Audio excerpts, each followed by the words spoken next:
Hello, wonderful human. I am finally ready to just open up about my experience in Korea, my experience teaching in Korea, and I am so excited to answer all of your questions about teaching and living in Korea. I received so many questions, like I was not ready for that. So what I've decided to do is just split this Q&A into two sections. This one will be everything you need to know about teaching in Korea, and then the next session will be about actually living in Korea and what life in Korea is like.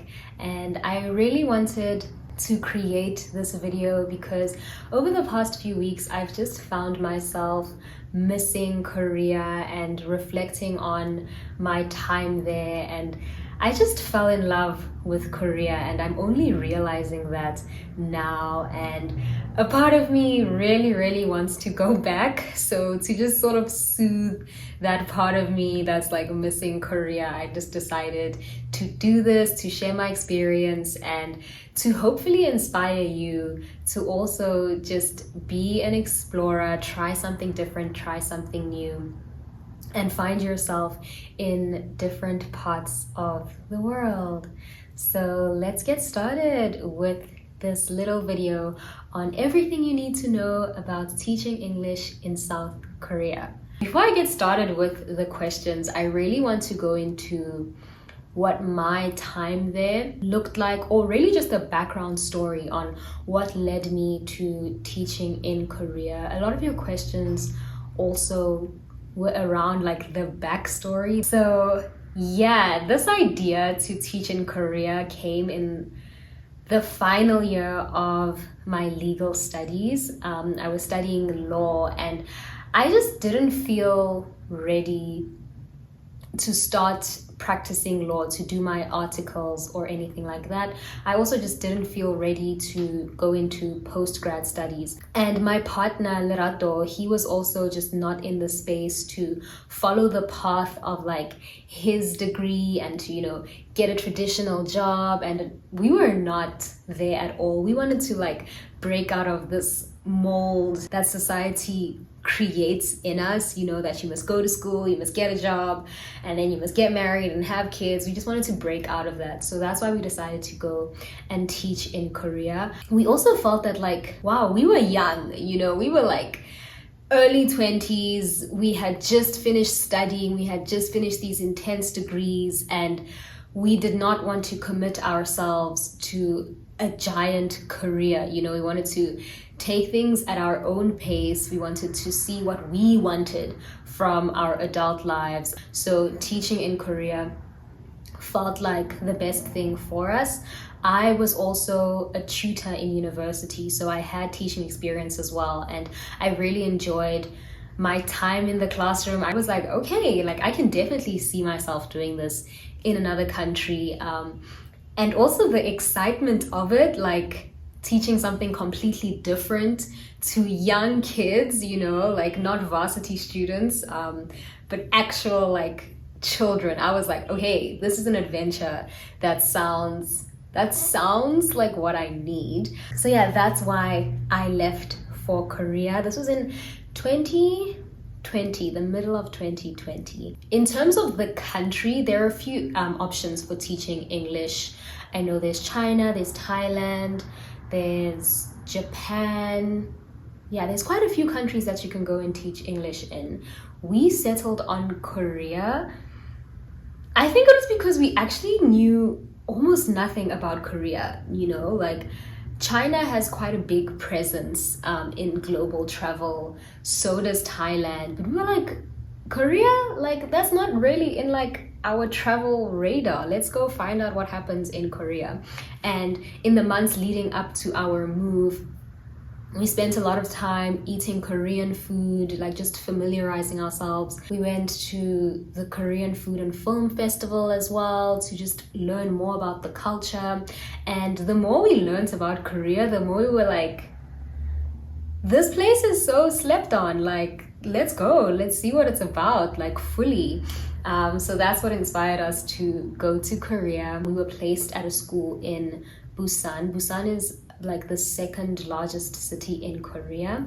A lot of people opt to stay in Seoul, which is, if you guys watch K-dramas, then you know Seoul, like you know what it's about, how it's just like the city from another year, like the future. But we didn't want that at all. Like Seoul just seemed way too intense, way too fast paced for us. We did want to stay in somewhere like more slow paced, more like easeful, and that's where Busan came into the picture. We were like, okay, it's still a city, we will still get those city vibes, but it's still like, it's also laid back. Busan has my heart, okay? Busan has my whole heart. So we were placed at a school in Busan, and Lerato and I taught together at that school. We also shared an apartment, and we taught at that school for 1 year. And then we moved to another school. But at the first school that we were placed, I was teaching 5-year-olds. I had a 5-year-old like home class, and then that I'll teach in the mornings from like 9 to around 2 o'clock, and then from 3 o'clock to around 6 o'clock I would teach third graders and first graders.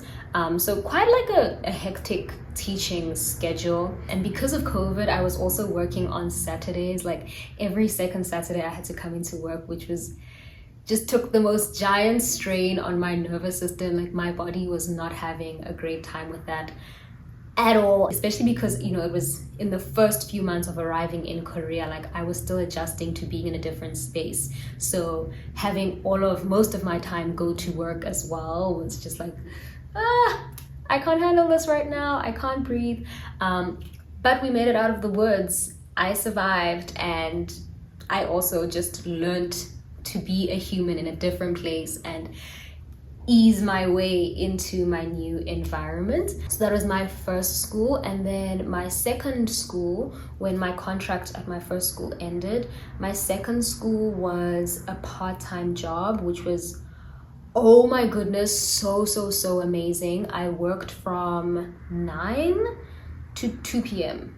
if I'm not mistaken. So from 9 to 2 I was working, and I also had like quite a few breaks in between the day. Like there would be days where I taught for like 3 hours, so I had quite a few breaks during the day, and I started off teaching 3 kids at the school, like 3 kids every single day, working from 9 to 2, like living across the beach, like wow, amazing. And then the class size gradually increased. I think by the end or at the middle of the year I had about 10 students, but that was also like so manageable.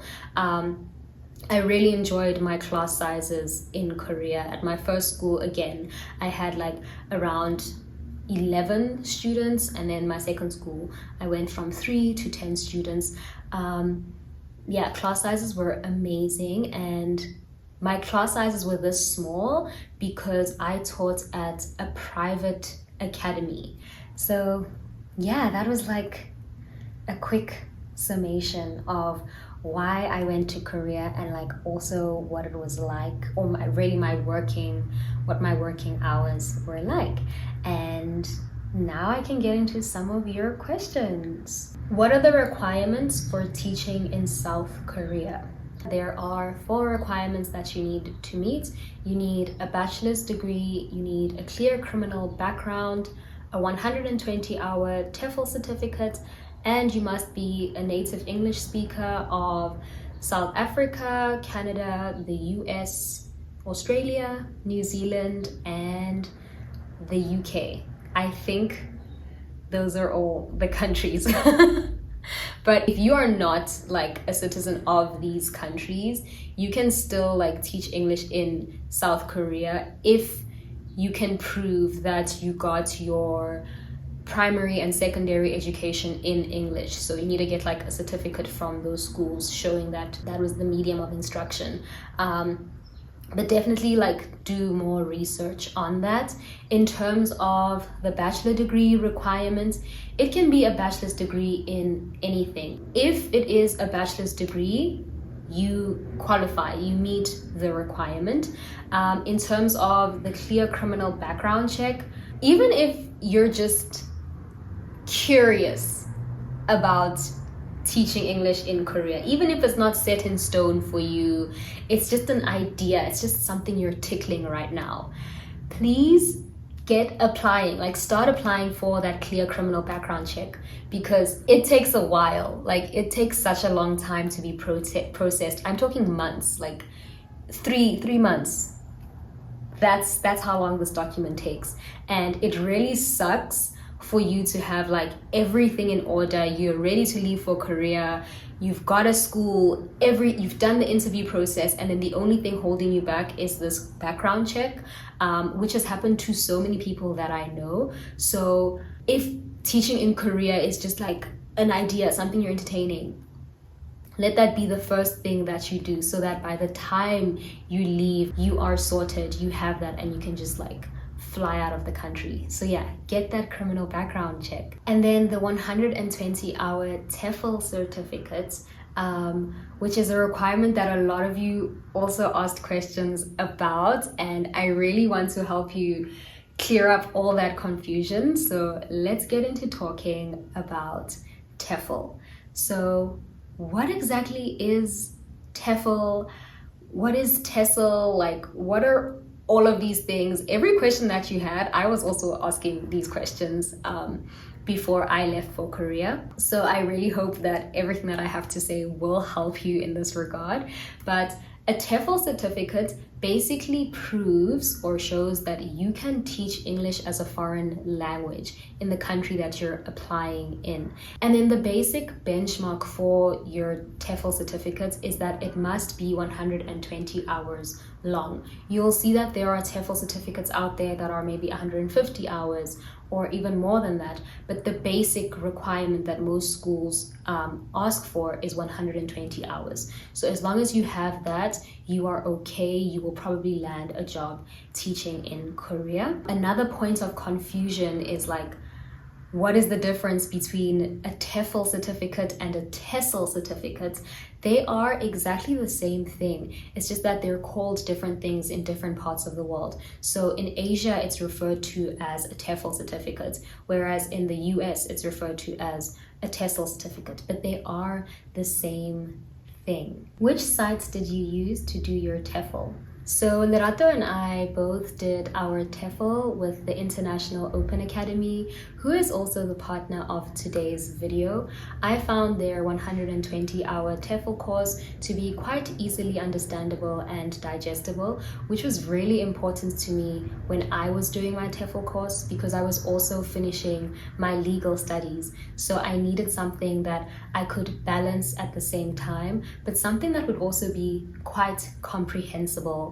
It covered everything from like classroom management techniques to reading, how to teach reading and writing, and it also like helped you understand how you can use the learner's primary language to supplement their English learning. So I really enjoyed taking this course, and if you are looking for an easily understandable yet comprehensive TEFL course, then I highly recommend the International Open Academy's 120-hour TEFL certificate. And if you would like to get 80% off, then you can use my link, and I will also leave it in the description box. Is it better to do a TEFL and then apply for a job, or apply for a job that covers TEFL?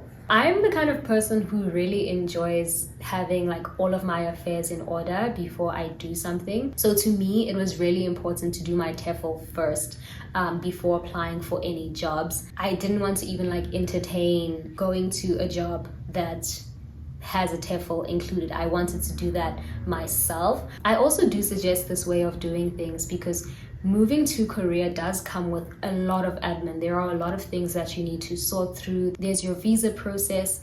interviews with the school, just a whole bunch of things that you need to worry about. So instead of adding yet another thing on your plate, I suggest doing this TEFL certificate way in advance so that you know it's done, that you can chill in like that side of the world and then place your attention and your focus on other things. Which agency did you use? I used Adventure Teaching, and the main reason that Rato and I decided to go with them was because we wanted an agency that would place us as a couple, and we had been referred to Adventure Teaching by a couple. They specialize in placing couples, so we were like, okay, there are guys then. So if you are looking to move to Korea with your partner or a sibling or a friend, then I do recommend going with Adventure Teaching. How was the job? Was it difficult? Did you enjoy it? Before I go into like my enjoying of the job, something that I want to just mention here is that an unspoken requirement of like teaching in Korea is that you must actually enjoy spending time with children. A lot of people are drawn to teaching in Korea because it's a great way to make money as a South African and because it's a great way to travel, but like the teaching element is sort of like lost in all of that. And at the end of the day, you will be in a classroom, you will be with children, educating them, spending a lot of your time with them. So if you want to enjoy your time, you must enjoy teaching. And that's what made my time in Korea so much fun and so enjoyable, was the fact that like I really loved the time that I spent with my kids. Some of like my favorite memories from Korea are with my students. So yes, I enjoyed the teaching aspect. Was it difficult? Yes, it was difficult. It was a completely new environment for me to be in, but it was so worth it. And I think the thing that made it difficult was not being in the classroom itself. It wasn't the teaching, it wasn't standing up in front of students. It was more of like the behind the scenes admin work that needed to get done. I was not expecting so much admin when it came to teaching. You know, I thought that, okay, I would be lesson planning and I would be like teaching the actual content, but I was not like expecting all the like grading, the report cards that needed to be sent out to parents, the constant just communication at all times with parents. I wasn't expecting all of that. But again, this is like also dependent on the school that you're in. My first school came with a lot of admin, whereas in my second school, I didn't touch a report card, I didn't touch a test. There were no tests in my second school. So yeah, that difficulty element sort of like changed with time when I moved on to my new school. And overall, like the job was just really fulfilling. There were so many moments where I was just overwhelmed by feelings of like, wow, this is amazing. I have a student who was not confident at all in speaking English, and like over the course of a few months, like they're a chatterbox now, you know, like I'm having to tell them to keep quiet every 2 seconds, you know. So it's a really fulfilling kind of job. At my second school, I was teaching kids who had like never spoken a word of English in their lives, like 4-year-olds who don't know any English. All they could say was hello. And in the 6 months that I was with them, they had like, that had completely shifted. And by the end of the 6 months, like we could have proper conversations with each other, we could understand each other. They were using words that like they didn't even learn from me, they just picked them up somewhere, and I'm like, wait, what you're using, where did you learn that, you know? So it's a really like fulfilling job. And even to see the kids grow outside of English, like to just see them become full humans, like slowly become full humans, you know, who make decisions, who develop personalities. I really enjoyed witnessing that, especially with the younger kids. What were your expectations versus reality for teaching? I don't think I really had any like hectic set in stones expectations for teaching in Korea. I think I was just like, you know what? I'm gonna go and I'm gonna see what it's like. I didn't really have like any expectations, but I will say that something that caught me like by surprise was just how loving and affectionate the like school culture in Korea is, especially with the younger kids. Like it's encouraged to, you know, pick kids up and to play with them and to tickle them, and like the kids will come to you and they'll hug you, and you'll spend like a lesson with a kid just chilling on your leg, and that's cool with everyone. It's cool with the kid, it's cool with the rest of the class, it's cool with you. So there's just like a lot of affection involved. And coming from South Africa, like that is not the case in the South African schooling system at all. Like you are not tickling anybody's child in South Africa. But in Korea, like that's completely different. Like there's just a big culture of like love and affection in schools, which is like really so wholesome for you as a teacher and for the kids as well, especially if you're teaching younger kids, because they love and like that's who they are at that age. You know, they want to be picked up, they want affection, they want to be hugged. So that is something that caught me off guard that I absolutely enjoyed. Is the work culture healthy, and did you have sustained vitality throughout your days there?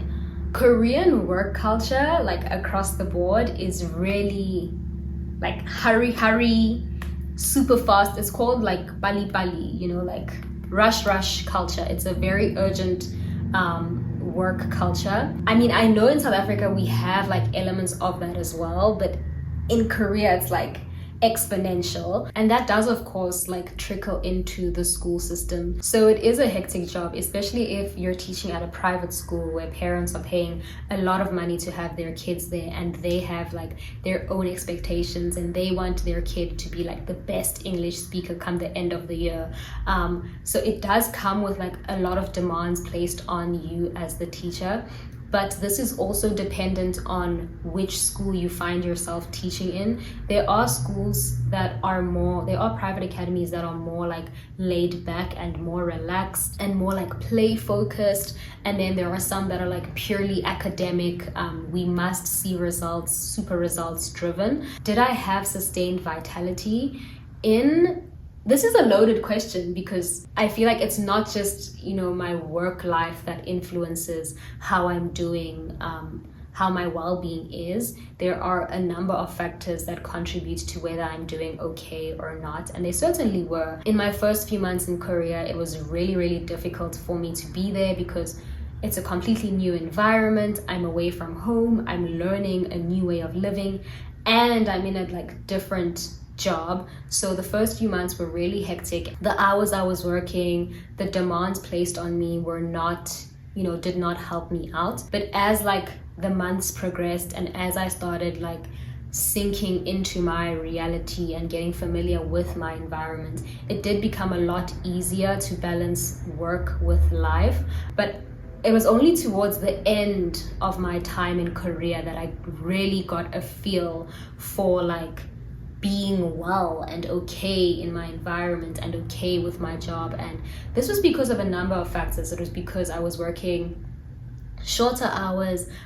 It was because I had like completely like climatized to my environment, and it was also because like I quit drinking. Like I wasn't spending my weekends, you know, clubbing and at the bar and stuff. So I also just had more life force energy in me to actually like live my life and enjoy it and just restore myself when I needed restoring. So yeah, it was up and down. I can't like for certain say that like I had good work-life balance or I didn't have it. It came like at different parts. Did you have to speak Korean to teach? No. Korean academies, private academies, are full immersion learning spaces, which means that you only speak English in the classroom. I think that it actually helps the kids to have some elements of their primary language in the classroom. And some schools are like more lenient than others with this, but you do not need to know Korean to teach. You will probably have a Korean co-teacher who will help you translate certain things. So if the kids don't understand something, then like the teacher will translate it to the kids. But yeah, as for you, you don't need to learn Korean, but I do recommend learning Korean just like for your full experience of Korea outside of like teaching. Just for your life in Korea, it benefits you to know the language. How much did it cost in rands to travel to South Korea? It cost my partner and I something around 20,000 rand. We both contributed to that 20k, and that was enough to cover our living expenses for a month and like small admin things along the way. But keep in mind that this was, you know, 2.5 years ago, so the cost of living has increased. But with that in mind, like, we know of people who went to South Korea with like 5,000 rand and 15,000 rand. So it really just depends on how much you think you will spend. So go with an amount that feels enough and safe for you. How much did you earn in rands as a teacher in Korea? At my first job, I was earning somewhere around 32k per month. And then at my second job, I was earning 18,000 rand per month, which doesn't sound like a lot, you know, to be living in another country, to leave South Africa for that. But I was teaching part-time. I was teaching 3 to 10 students, and I lived like 200-300 meters away from the beach. So I'm really not complaining about my salary. I loved my salary. In terms of salary ranges now, if you're looking to be in Seoul and in like one of the wealthier areas of Seoul, you can look at something around like the 50,000 rand mark, and then everywhere else in the country will be around 32,000 rand. Did you stay at a school given apartment? Yes, I did. I also shared an apartment with Lerato. Both the schools that we worked at covered like the full cost of the apartment. The only thing that we needed to worry about was like our utilities, so like water, lights, and like just general maintenance of the apartment complex. That was on us. Was there ever a moment of uncertainty about your employment or housing while you were there? Nope, not at all. Which is like, if there's one thing that I felt in Korea, it was security. Like, I felt financially secure. I felt secure in my space. Like, yeah, that is one thing that I definitely felt in Korea. And if like employment security ever became a thing, employment insecurity, it is so easy to find another job as a teacher in Korea. Like, if you are not happy at your previous school, at your current school, you can find another job like literally within a week, because there's just such a demand for teachers. How did you power through the days of teaching when you just wanted to stay home? Oh my goodness. The first thing that comes to mind is when the days were like rough, like really, really rough. I had this countdown timer on my phone that at first like counted down the days until like school break, and then they counted down the days until I came back home. And whenever I was just feeling like, oh my word, I do not want to get up today, I do not want to go to work, I'd just take a peep at my phone, and that would like be like, okay, 65 more days, let's go. So that really helped me. Another thing that really helped me was the fact that I knew that every single day, every day that I spent teaching, I would smile, I would laugh, I would feel an ounce of joy. Like, that is just what teaching with kids does for you. Like, in every day there is a moment of like lightness. There is a moment where like you laugh. Those kids kept me laughing and smiling. Sometimes you're having like the worst day ever, and then you rock up to your classroom and a kid comes to you with like, they made an origami heart for you, and they're like, Rev teacher, this is for you. Like, things like that just like melt your heart and make you feel so loved and like just happy that you're doing what you're doing. So yeah, the small moments of joy in the day-to-day really like kept me going. Does ESL hinder career growth? I don't believe it does at all. If anything, I think it opens up so many other possibilities that you would have never even dreamed of or thought of had you not gone and like taught English somewhere, had you not left home and tried something new somewhere out there in the world. I have a friend who, you know, she was a teacher, and like now she's like a girl group like homie, like she's a K-pop girl now, you know. Like another friend of mine also started out as an English teacher, is now like an Afrobeats DJ in Seoul. There are so many opportunities and doors that open for you once you like go to Korea and experience it. And like even teaching in and of itself, like teaching abroad, that is an opportunity already, you know. It doesn't always have to become more than that. You just learn so much from the job that can always be applied, I found,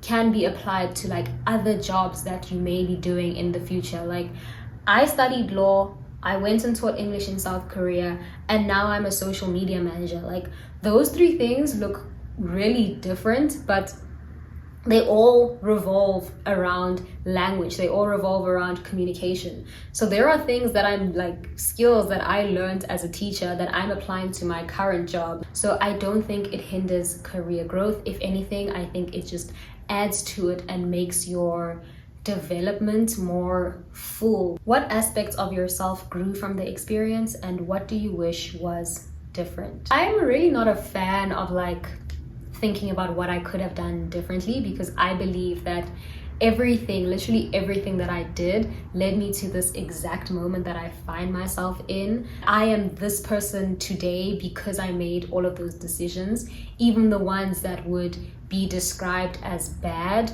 I am this version of myself because of them, and I love this version of myself. But for purposes of like answering this question, I think that it is really easy to get wrapped up in how easy life can be in Korea. You know, like your school is paying for your accommodation, your housing. They're also like contributing to your health insurance. You know, you're, as a South African, you're getting paid a lot of money. Like those are things that create ease, and a lot of like foreign teachers, myself included, tend to spend their free time like drinking and going out and partying and really filling their lives with like life draining experiences.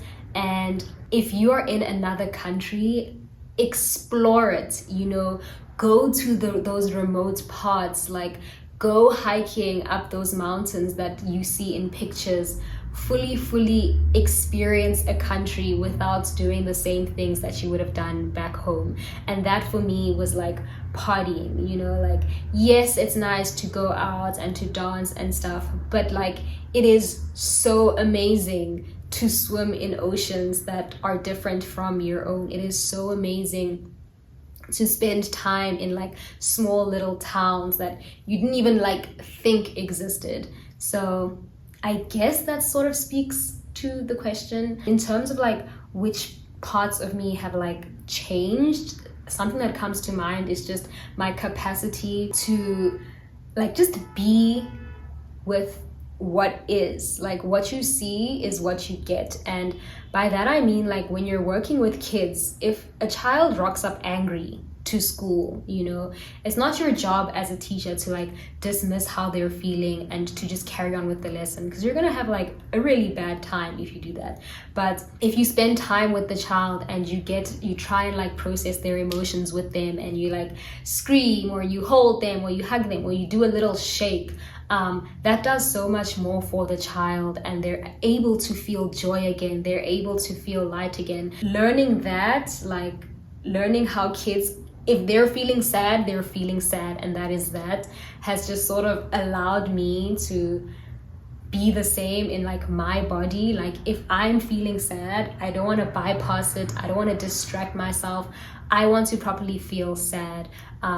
So yeah, I guess I learned how to be with my emotions from working with kids. My capacity to feel love and to give love has also expanded. I touched on this earlier on in the video about how loving and affectionate children are, and that opened me up to like how loving and affectionate I am. So now with like the people in my life, I'm a lot more affectionate, I'm a lot more open to like giving love, and I love doing that now. So yeah, those are like the two things off the top of my head that I'd say are things that really changed me and things that I feel every single day. And that's what this journey is going to be for you as well. Like you're going to change, you're going to transform, and you're going to like unlock parts of you that you didn't even know like existed and were there. I really encourage you, like if this is something that you're thinking about, if there is a tickling in you, to just